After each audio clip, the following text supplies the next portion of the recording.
হরে কৃষ্ণ কৃষ্ণ কৃষ্ণ হরে হরে। তো ভক্তবৃন্দগণ, আজকের ভিডিওটি রয়েছে আজ বৃহস্পতিবার, রয়েছে শ্রী শ্রী রাধা মাধবের পুষ্যাভিষেক মাহাত্ম্য কিভাবে পালন করবেন এবং পূর্ণিমার সময়সূচি কখন রয়েছে অবশ্যই জানবেন। রাধা মাধবের পুষ্যাভিষেকের ব্রতকথাটি কিভাবে পালন করবেন এবং এই পূর্ণিমার সময় কোন কোন কাজগুলো করবেন, অবশ্যই ভিডিওটির মাধ্যমে এই সব কিছু বিস্তারিতভাবে আপনাদের সাথে তুলে ধরা রয়েছে। অবশ্যই ভিডিওটি সম্পূর্ণ মনোযোগভাবে দেখবেন। চ্যানেলে নতুন হয়ে থাকলে দয়া করে চ্যানেলটিকে সাবস্ক্রাইব করবেন, লাইক করবেন, কমেন্টে ভক্তি ভালোবাসা শ্রদ্ধা দিয়ে জয় শ্রীকৃষ্ণের জয় লিখে দিতে ভুলবেন না। তো দেখা যাক আজকের ভিডিওটি। অবশ্যই ভিডিওটি সম্পূর্ণ দেখার চেষ্টা করবেন।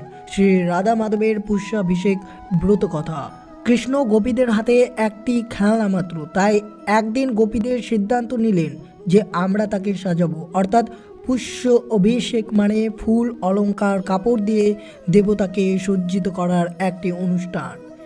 এই দিনটিতে পুষ্যা অভিষেক করেছিলেন গোপীরা কৃষ্ণকে। অবশ্যই জানুন কিভাবে করেছিলেন। পূর্ণিমার সময়সূচি হচ্ছে 9 মাঘ বুধবার রাত্রি 9:39 থেকে 10 মাঘ বৃহস্পতিবার রাত্রি 10:47 পর্যন্ত আপনাদেরকে এই পূর্ণিমার ব্রতটি পালন করতে হবে, অর্থাৎ পৌষ্য অভিষেক ব্রতটি পালন করতে হবে আপনাদের সকলকে। পূর্ণিমা তিথিতে চাঁদ দেখার পরে পৌষ পূর্ণিমার উপবাস পালন করা উচিত। হিন্দু ধর্ম মতে নিয়ম মেনে পৌষ পূর্ণিমার উপবাস পালন করা হবে আগামী 25শে জানুয়ারিতে। শুধুমাত্র সেই দিনে পবিত্র স্নান করার পর দান করা উচিত। এই দিন সন্ধ্যের সময় দেবী লক্ষ্মীর পুজো করুন। রাতে চন্দ্রদেবকে অগ্ন নিবেদন অবশ্যই করবেন। হিন্দু ক্যালেন্ডার মতে পৌষ মাসের পূর্ণিমার দিনটি হলো দশম মাসের 15তম দিন। বাঙালির কাছে পৌষ সংক্রান্তি কেটে গেলেও হিন্দু ক্যালেন্ডারের অনুযায়ী এখনও পৌষ মাস শেষ হয়নি। তাই আসন্ন পৌষ পূর্ণিমার দিনে অনেকে উপবাস পালন করে এই পৌষ অভিষেক করেন এবং লক্ষ্মীর আরাধনা করেন। সন্ধ্যার সময় চন্দ্রদেবকে অগ্র নিবেদন করা হয়। মনে করা হয় এই দিনে লক্ষ্মীর বিশেষ আচার মেনে পুজো পাঠ করা হলে সংসার সম্পদ সমৃদ্ধি বৃদ্ধি পাবে।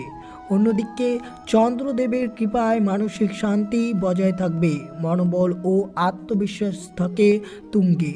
হিন্দু ক্যালেন্ডার অনুসারে পালিত হবে পৌষ পূর্ণিমা, আর এই পৌষ পূর্ণিমার সময় পালিত হচ্ছে পুষ্যা অভিষেক ব্রত কথাটি। পৌষ পূর্ণিমার দিন স্নান করুন সঠিক সূর্যোদয়ের সময়, তাহলে তা পুণ্য লাভ হতে পারে বলে মনে করা হয়। পূর্ণিমা তিথিতে চাঁদ দেখার পরেই পৌষ পূর্ণিমা উপবাস পালন করা উচিত। হিন্দু ধর্ম মতে নিয়ম মেনে পৌষ পূর্ণিমার উপবাস পালন করা হবে আগামী 25শে জানুয়ারি, অর্থাৎ বৃহস্পতিবার। শুধুমাত্র সেই দিনে পবিত্র স্নান করার পর দান করা উচিত। এদিন সন্ধ্যের সময় দেবী লক্ষ্মীর পুজো করুন এবং রাতে অবশ্যই চন্দ্রকে অগ্র নিবেদন করুন। পৌষ মাসের পূর্ণিমা তিথিতে অনুষ্ঠেয় শ্রী শ্রী রাধা মাধব কৃষ্ণের অভিষেক অনুষ্ঠান। পুষ্যা নক্ষত্রে এই অভিষেক হয়েছিল, তাই পুষ্যাভিষেক নামে পরিচিত।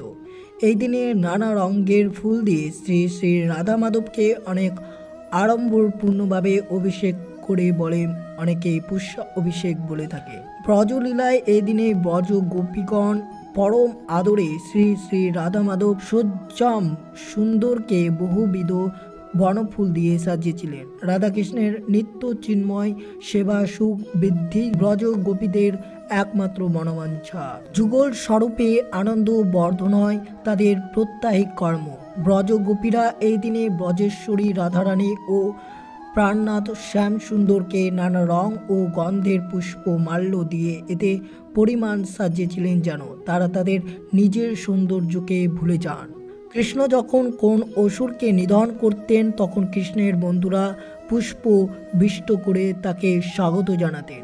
গোপীগণ রাসলীলায় পুষ্প বৃষ্টি করে শ্রী শ্রী রাধা শ্যামসুন্দরকে আনন্দ বর্ধন করেছেন। দ্বারকায়ও শ্রীকৃষ্ণকে পুষ্প বৃষ্টি করে দ্বারকাবাসীর স্বাগত জানিয়েছেন। অযোধ্যায় নাগরিকগণ ভগবান শ্রী রামচন্দ্রকে পুষ্প বৃষ্টি করে অযোধ্যাতে স্বাগত জানিয়েছেন। মাতঙ্গা ঋষি মাতা সুবীরকে বলেছিলেন একদিন ভগবান রামচন্দ্র তার আশ্রমে আসবেন। সেই থেকে মাতা সুবীর দিনের পর দিন বছরের পর বছর প্রতিদিন নতুন নতুন পুষ্প দিয়ে আশ্রমের রাস্তা সসজ্জিত করেছিলেন ভগবান আসার প্রতীক্ষায়। কিভাবে উদযাপন করবেন? শ্রীমদ্ ভগবদ গীতায় বলা হয়েছে পত্রং পুষ্পং ফলং তৈয়ং। শিল প্রভুপাদ বলেছেন, আপনি যখন ভক্তি ও প্রীতি সহকারে ভগবানকে একটি পুষ্প নিবেদন করবেন তখন আপনি অনুভব করতে পারবেন ভগবান আপনার নিবেদিত পুষ্প গ্রহণ করেছেন এবং শিবিগ্রহের হাস্যোজ্জ্বল মুখমণ্ডলে আপনি দর্শন করতে পারবেন। এই দিনে পুষ্প, অলঙ্কার ও বস্ত্র দিয়ে শ্রী শ্রী রাধা মাধবের সেই বিগ্রহকে সুন্দরভাবে সজ্জিত করা হয়। হরিভক্তি বিলাস অনুসারে এই দিনে শ্রী বিগ্রহগণকে ঘি দিয়ে অভিষেক করানো উচিত। প্রত্যেকটি ইস্কন মন্দিরে এই দিনে বিভিন্ন রং এর ফুল দিয়ে ভগবানকে সাজানো হয়, পুষ্প মাল্য প্রদান করা হয় ও অসংখ্য ভক্তবৃন্দের উপস্থিতিতে পুষ্পে অভিষেক করানো হয় এবং কীর্তন মেলার আয়োজন করা হয়ে থাকে। আপনি অবশ্যই নিজ গৃহে শ্রী রাধা মাধবকে পুষ্প দিয়ে সাজাতে পারেন এবং পুষ্প অভিষেক করতে পারেন। সারাদিন যে কোনো সময় হরে কৃষ্ণ মহামন্ত্রটি কীর্তন করার মধ্যে দিয়ে যাবেন, জয় শ্রী রাধা মাধব। এবং অবশ্যই এই দিনে আপনিও শ্রীমদ্ ভগবদ গীতা অবশ্যই পাঠ করুন এবং এই ব্রত কথাটি অবশ্যই শ্রবণ করবেন, এই পুষ্পাভিষেক ব্রাত কথা।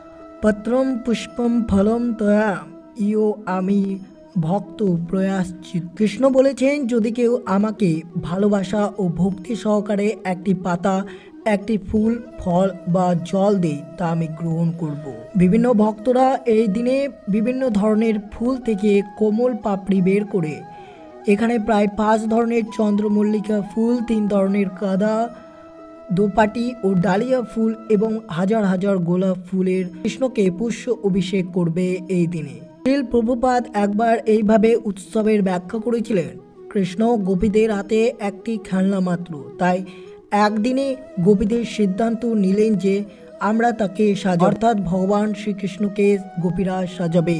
পুষ্প অভিষেক মানে ফুল, অলঙ্কার, কাপড় দিয়ে দেবতাকে সজ্জিত করার একটি অনুষ্ঠান, তা হচ্ছে পুষ্প অভিষেক।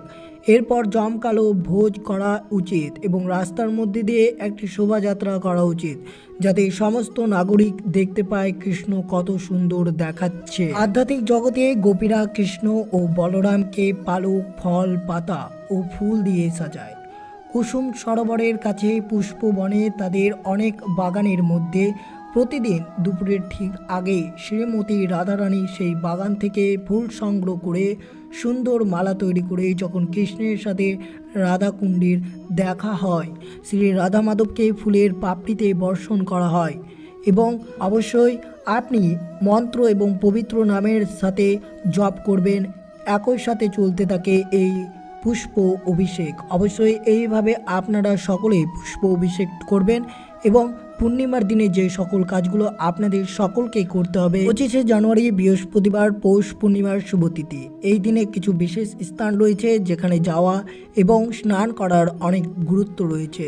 এছাড়াও এই দিনটির জন্য শাস্ত্রে কিছু প্রতিকারের কথাও বলা হয়েছে। অবশ্যই এই দিনটিতে এই সব কাজগুলো অবশ্যই করবেন। পৌষ পূর্ণিমার দিন সকালে ঘুম থেকে উঠে স্নান করে শুদ্ধ বস্ত্র পরিধান করে অবশ্যই কৃষ্ণের মূর্তির সামনে পুষ্প অভিষেক করবেন এবং কৃষ্ণের মহামন্ত্রটি অবশ্যই জপ করবেন এবং এর ফলে আপনার মনস্কামনাটি অবশ্যই ভগবান শ্রীকৃষ্ণকে জানাবেন। এর ফলে আপনার মনস্কামনাটি খুব তাড়াতাড়ি পূরণ করবে শ্রীকৃষ্ণ। জয় রাধা মাধব, জয় শ্রীকৃষ্ণ।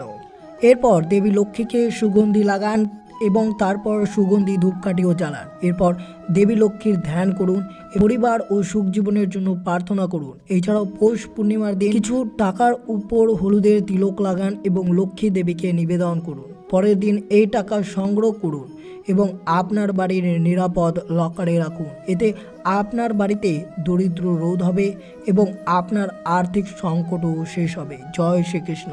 পৌষ পূর্ণিমার দিন একটি অসুস্থ গাছের পাতা নিয়ে লাল কাপড়ে মুড়িয়ে ঘরের লকারে রাখুন।